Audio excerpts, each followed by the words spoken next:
This is my digital photography collage entitled The Two Hanans. And it was commissioned for the Co-Motion Festival, which was curated by Alex Bulmer. And it's a festival for artists who are deaf and disabled. And this specific exhibit that my piece is part of is called Not Born Yesterday, Not Going Away. And so the prompt we were given was to choose an artistic ancestor that we are inspired by, and this ancestor had to be a disabled artist in some way. So I chose Frida Kahlo, and I've recreated her oil painting, which is entitled The Two Fridas, with myself as the subject of the painting.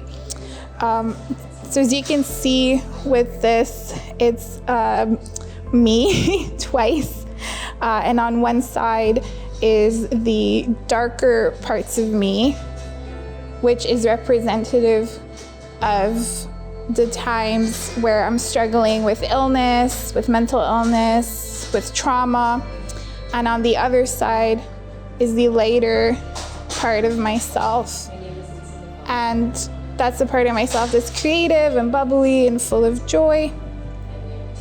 And the two parts are linked because they're both me. There's no separation between the joyful part of me and then the part of me that struggles with mental illness. I'm the same person.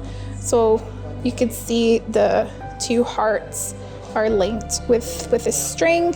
It was an incredible feeling to walk into this art gallery and see my art piece up here. And it's not just my art piece, it's literally me, a Muslim woman in hijab. You can see like there is an actual hijab that I've worn on my head hanging as a backdrop to this piece. And it was just so incredible to bring my mom here, who also wears hijab, and to have her look at my piece.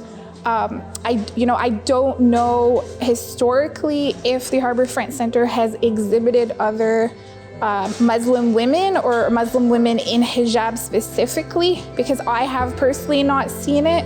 So it just felt very powerful to have my work here.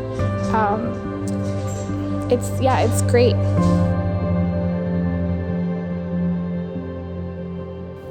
Often folks ask why I choose to identify as MAD, and that's MAD with a capital M.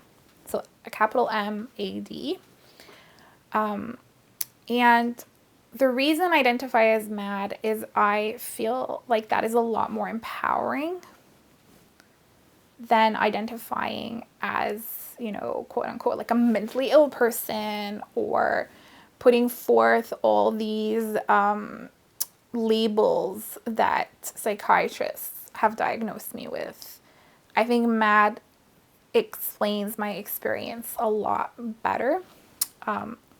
So the use of the term MAD is pretty political, and I believe it originated with the MAD Pride movement in the early 90s, and it was actually out of Toronto that the MAD Pride movement came to be. And the idea behind MAD Pride is that psychiatric consumers, survivors, should be proud of their brain differences. It's similar in a way to the queer people reclaimed the term queer. MAD people seek to reclaim terms that have been used against them, like mad or nutter or psycho. And it's taking that harmful language and twisting it and saying, no, there's nothing wrong with being mad, with being insane. Our brains are different from yours.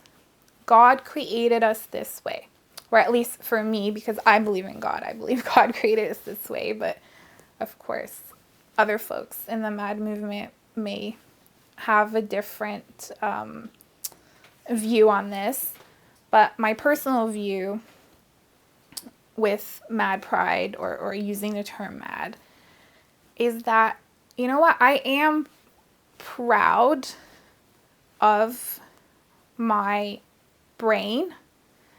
At the same time, my brain causes me a lot of grief and hardship and pain, but I was born this way. My mental illnesses are genetic.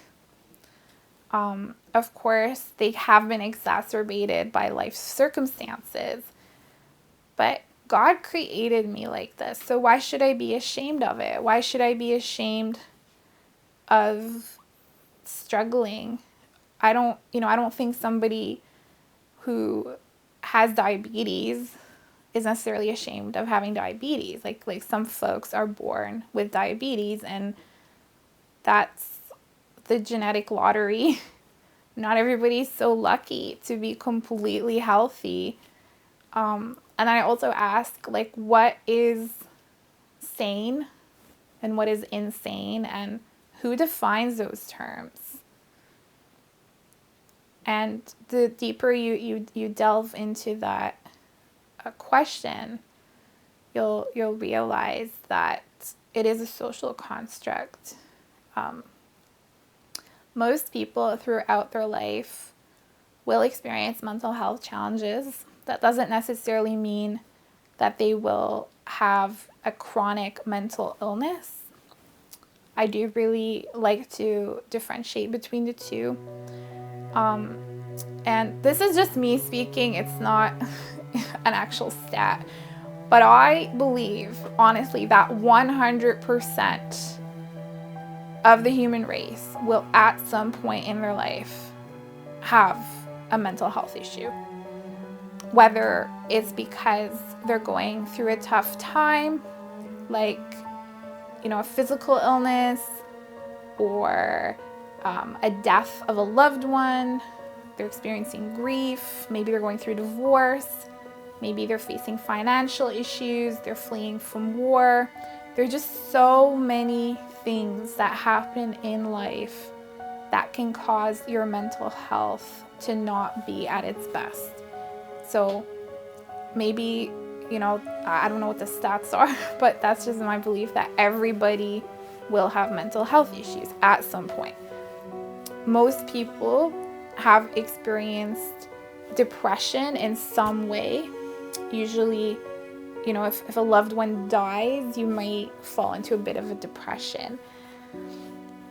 And I think it's important to make that distinction between having, short-term mental health issues that are circumstantial or caused by a life event, and mental illness that may be genetic or may be triggered by, again, some kind of crisis or life event. Because when you have a chronic mental illness, it can't be cured. You can be treated, you can go into recovery, you might get better, you might stabilize, you might be that way for years and years and years, but the mental illness is never gone. Whereas if somebody is having or experiencing some mental health issues, due to a life event, when that life event gets resolved, or, enough time has passed, then their mental health may again bounce back and stabilize. And I think it's really important to talk about that, because often I feel conversations around mental health are geared more towards that first group, because it is a universal experience. And so I think folks with more serious chronic mental illnesses, and so that would be folks with diagnoses like schizophrenia, bipolar, OCD, they kind of get brushed off to the side. because not a lot of people can relate to psychosis. Not a lot of people can relate to having dissociative episodes or really extreme panic attacks. But most people can, in a way, relate to, having some level of anxiety or some level of depression.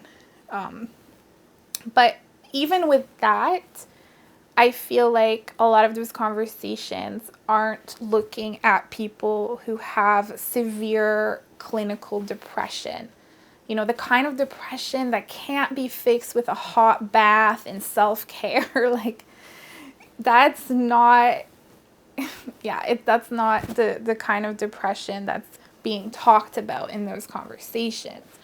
And I think often conversations around mental health are very capitalistic in nature.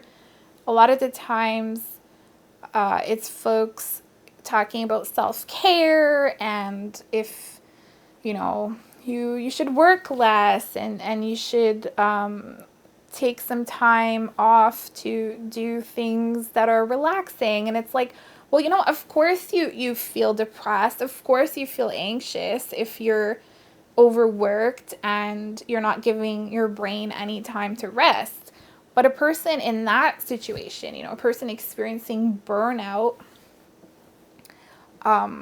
that's not the same as somebody having a psychotic episode. And so I think it's really important to talk about the more serious mental illnesses and to acknowledge that there are a lot of people who have those illnesses and a lot of Muslims who have those illnesses. And maybe with more awareness, we can start to take away the stigma from the more serious illnesses. I hope that made sense, because I don't want to offend anyone with that distinction, but I think it's important to make, because I often feel like when I'm attending conferences about mental health, or even, when like an imam at a mosque does like a lecture about mental health, they're not talking to people like me or people like you. They're talking to the average person who might just be going through some hardships. And in that case, I think, maybe doing extra prayers, that might alleviate some of that mental stress. But you can't cure psychosis through prayer. Like, mania. You can't pray your way out of mania. Like, it just doesn't work that way. It's a real condition. Your brain is an organ, and it is sick, and it needs help. So I really just wanted to make that distinction, and to tell people, who are suffering from those more serious illnesses, you're not alone.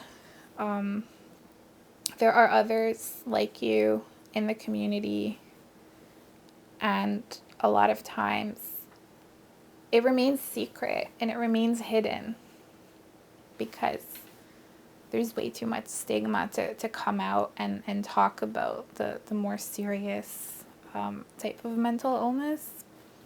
And that was a long tangent, but that was to say that using the word mad erases that stigma, because now we're saying there's nothing to be ashamed of. There's nothing wrong with you. Your brain is just different than other people's brains. It wasn't until university when my mental health issues started to get worse. And at the time at university, we had, I think it's like this student center, and you could get free therapy the caveat though was that the person administrating the psychotherapy would be a student, somebody maybe in the master's or PhD program of psychiatry, and that they would have to record your therapy sessions. But I was so desperate for help and just, naive at the time that I agreed to that. And looking back, I'd probably not agreed to have my therapy sessions recorded, but that's how desperately I wanted help. And that was the only help available. I did go to see a doctor, and, they did one of those ridiculous, 2-minute, assessments.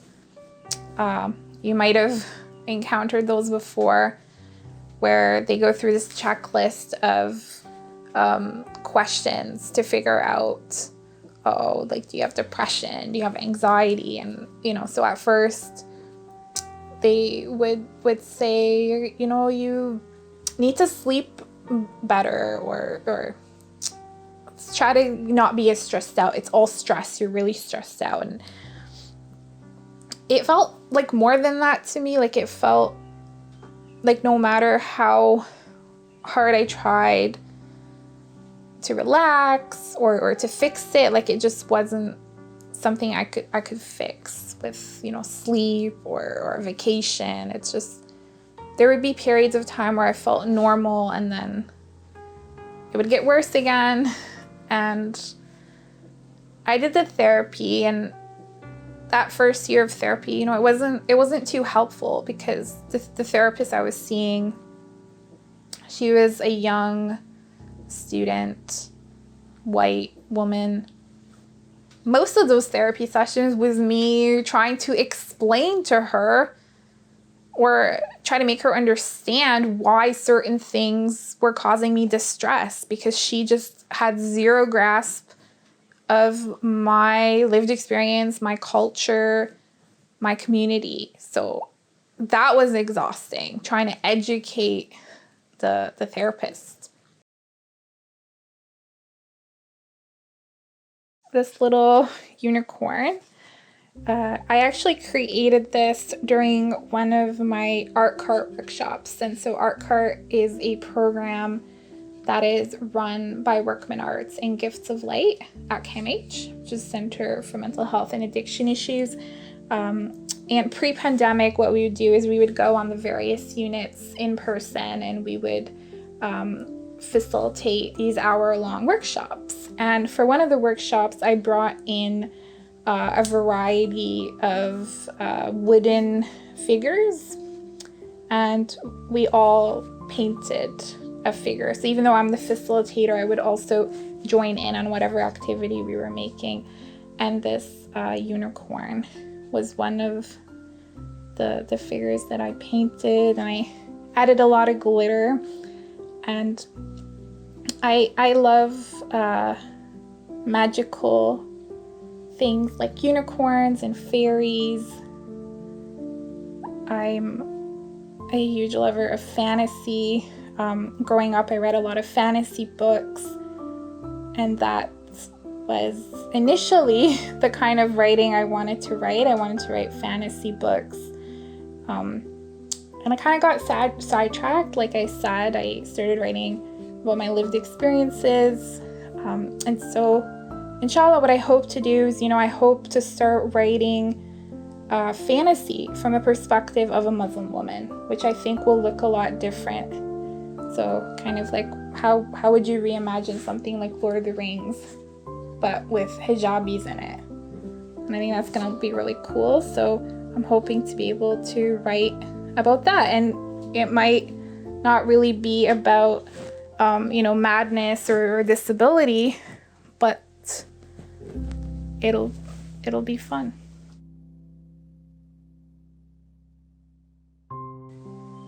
I don't trust the psychiatric system. I don't trust their definitions of the various illnesses. I haven't been treated well by the psychiatric system. I have encountered others who have been abused by the system as well. So it's hard to trust a system that's broken, that's abusive, that's dismissive of me, of my identity, of my lived experiences. So I kept, pushing for better healthcare, and I knew what was wrong. Or I say wrong in quotation marks, right? Just kind of searching for this label for these diagnoses. I'd done a lot of research, I'd read a lot of books, and I could have pretty much self-diagnosed myself, but I couldn't get a doctor to believe me that this was more than just stress, that this was more than just anxiety, that saying depression is too simplistic. It was more than that. And finally, I managed to convince my new doctor that, what, I need a psychiatric assessment. I need help. And that was only 2 years ago. So it took a really long time since, that first panic attack to even get access to a psychiatrist. And it was hours of filling out paperwork and doing all these assessments and so on. And so they finally gave me some diagnoses. And, it turns out that, I was misdiagnosed as a teenager.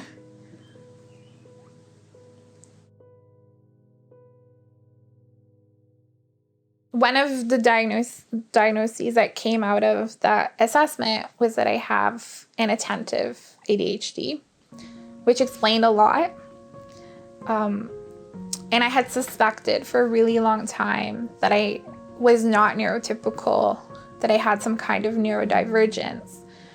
But when you see the representation of ADHD in the media, when you search online, often what ADHD looks like is, a young male who's really hyper, bouncing off the walls. And I was like, well, that's not me. It didn't look like me. I didn't see myself in that. So I thought, I don't think that, I don't think I have ADHD because I'm not hyper, I'm not always running around or whatever. So, it turns out that the way ADHD manifests in females and women is actually a lot different than it represents in males. And another reason I'd fallen under the cracks is because over the years, I've been really good at masking. And as a young student, I didn't struggle academically in school. I was, quote unquote, what they call a gifted student. So I just completely fell through the cracks, even though towards the end of my master's degree, I had finally begun to struggle. For most of my academic career, I would complete papers, essays, projects at the very last minute. It was high stress. I'd be pulling all-nighters. And now I know that's because of the ADHD, but of course nobody saw that. Nobody saw that I was up all night writing a 20-page paper the night before it's due. And somehow I pulled it off, and it it kind of still baffles me because it's like, wow, how did I do that? But I did do it. And I wish, after I got that diagnosis, I felt a lot of grief because it's like, I wish I knew when I was younger. It would have helped at least to, get accommodations in school, to not have to be so stressed out. A lot of this artwork that I'm showing you and that I have on display in my little kitchen studio isn't artwork that I've really shared before, because this kind of artwork usually isn't what would be chosen to be exhibited in galleries. I found that galleries often want to take in artwork that has made some kind of political statement in regards to my identity. And I actually wrote an article about this, about this concept of trauma clowning, where in the art world, if you're a marginalized person, you're expected to create art about your trauma. And then that's usually the art that's featured and that's showcased, and the art that is celebrated. And during the pandemic, I felt like I didn't want to create that kind of art anymore because it was hurting me. I first started creating art about my struggles because it was a way to purge those negative feelings. But it got to the point where it felt like that was all I was doing. And I was no longer creating art that brought me joy. It was just creating art to, showcase my trauma and my illness and those negative lived experiences. And I was like, well, what about my positive lived experiences? And so I coined a term that I call mad joy. And so, inshallah, for the future, I'd love to create more art that's centered around mad joy. And the idea of mad joy for me is that even if I'm mad, even if I am mentally ill, I can still find joy in the world, that they're not mutually exclusive, that I could be struggling and suffering and crying, but I can also be happy and joyful and laughing. And I might experience those states of emotions in the same day. And, I might have a panic attack, and then an hour later I might be taking a walk and I might see a cardinal on a tree, and that will bring a smile to my face. So it's not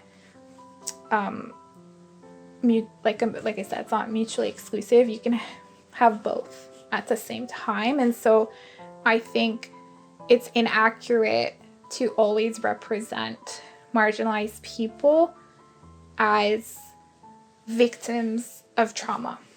And so I wanted to turn the narrative, and I feel like that's more empowering. So going forward, I'm probably going to be creating more joyful art because that's what makes me happy.